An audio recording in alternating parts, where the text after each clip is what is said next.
Okay, this is the blood culture drawing process. This is the sheet that was emailed to everybody, so make sure that you follow it for all the steps that I'm going to talk about here. I'm going to try to get through it pretty quickly. First, we're going to talk about the equipment that you need. You need a 2x2 gauze with some tape for when you're done, of course, to cover the site. You're going to need a tourniquet, your butterfly needle. You're going to need one of these guards, a yellow top lab tube, which I am going to tell you what it's about here in a minute. You're going to need a couple of alcohol pads, and you may need some syringes if the person has bad veins.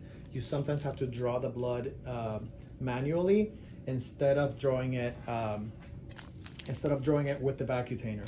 Then you're also going to need one of these little ChloraPrep swabs. This is the ones that are preferred. We're going to have these on the unit, but if you can't find one of those, you can use one of these. That's fine. They're the same stuff.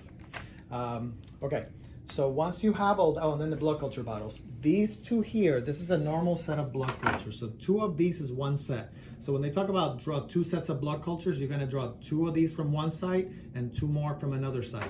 They take 8 to 10 mLs a piece. So that's 16 mLs of blood between both of them minimum. If you can't get enough blood, if it's somebody that has bad veins or you just haven't been able to get enough blood, you can put a few drops or 1 ml into one of these pediatric pink bottles, and this counts as 1 set. So 1 of these is the same as 2 of these, but you don't want to do these all the time because these are less sensitive. Okay, so we want to try to use these all the time. And this is the red one, is the fungal culture bottle. If you have a fungal culture order, then you might need to get one of these from the lab. Okay, so then we're going to start. First thing I want to do is I want to mark my site. You can't palpate the vein once you have cleaned it. So you have to make sure that you know where you're going to poke. So the way that I like to do it, there's a couple of ways of doing it. You can take a syringe, like a 3 ml syringe, and put it on the site where you want to draw and put a little suction on it. It creates a little red dot. You can do that if you want to. I like to use my fingernail. And so whatever direction the vein is going on, I want to put my fingernail in that direction. So this vein right here, if you can see it, that's the direction. If the vein was going that way, then I would turn my finger and put my fingernail in that direction. But this one's right here, so you're just going to push down for about 10 seconds right where you want to poke, enough to make a little mark. I don't know if you can see that mark. And that way, once you clean this, you don't have to palpate it again, because once you palpate it again, you have to start all over. All right, once I've done that, then I'm going to just pop the tourniquet for a minute. I'm gonna take my ChloraPrep swab, and I am going to clean that area. Now, you're gonna go back and forth on that spot for 25 seconds. You don't wanna make a big, gigantic circle. Only right on that spot, a couple of inches up and down from there, all the way up to 25 seconds. Count it out loud. You can't do it for any less than that, or you're gonna have contaminated sample. 24, 25, and we're done. Now that has to dry. If you don't let it dry, it's not sterile, it doesn't work. While that's drying, then you're gonna get your equipment ready.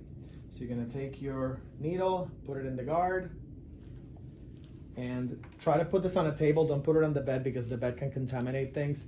You're gonna take your blood culture bottles, you're gonna pop the caps, you're going to put an alcohol swab on top of each cap,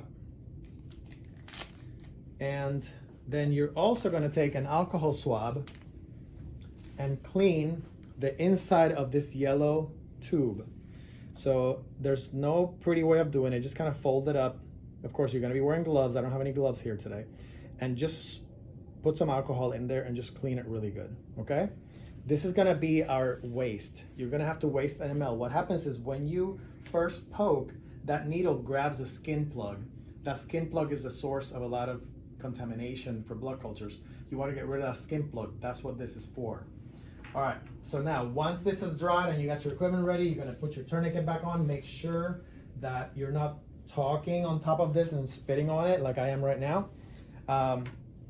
Grab your needle and poke your vein, like in the mark that you saw, and then you're gonna use your waste first, put it inside the container, draw 1 ml, okay? You can draw more, but you don't have to, just 1 ml.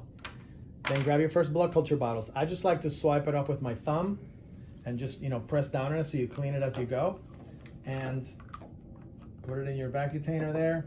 And then it's got these little marks on there, and you can see as they get higher that how much blood is going in there. So all you need is 10 mLs, 8 to 10 mLs in each one.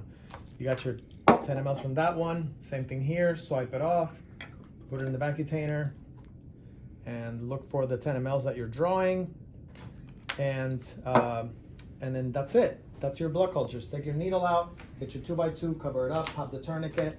Again, a few things extra, you may need these. If you're gonna use these, put them on, go ahead and decide that you're gonna use them before you start, because you don't wanna poke and then have to switch out your vacutainer into a syringe. That's gonna contaminate your samples. That's basically it. If you have any questions, please let me know.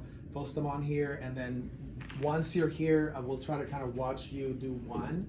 And I'll go out there or lab any phlebotomy can check you off, and then you'll be good to go.